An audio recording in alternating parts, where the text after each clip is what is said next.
ថ្ងៃនេះខ្ញុំទំនេរដោយសារតែជាថ្ងៃដែលខ្ញុំសម្រាកហើយខ្ញុំក៏មានគំនិតខ្លះចង់ចែករំលែក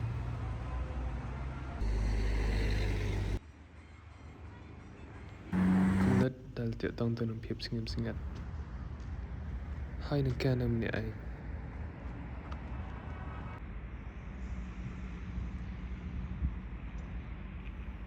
ភាពស្ងៀមស្ងាត់មិនមែនមានន័យថាទន់ខ្សោយនោះទេ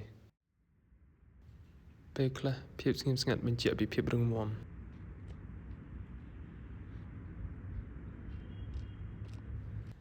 រ៉ាស៊ូលឡោះ សល្លឡោះ អាឡៃហ៊ី វ៉ាសល្លាមគាត់បានមានប្រសាសន៍ថាអ្នកណាហើយដែលមានជំនឿទៅចំពោះអល់ឡោះហើយនឹងថ្ងៃបរិលោកជួយឲ្យគេនិយាយនៅអ្វីដែលល្អឬក៏នៅស្ងៀម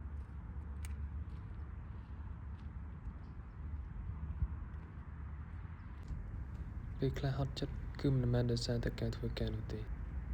តែជាការរំខាន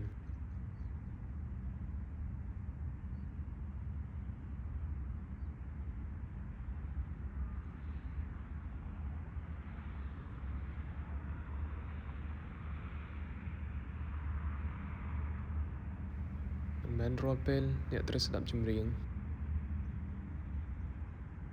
ហើយក៏មិនមែនរាល់ការស្ងៀមស្ងាត់ត្រូវការទូរស័ព្ទនោះដែរពេលខ្លះភាពស្ងៀមស្ងាត់គឺដើម្បីស្ដាប់នូវអារម្មណ៍របស់ខ្លួនឯង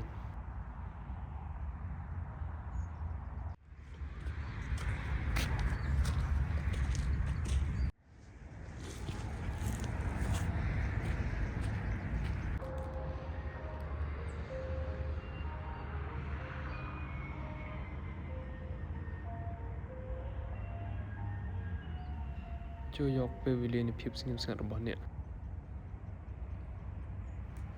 អង្គុយម្នាក់ឯង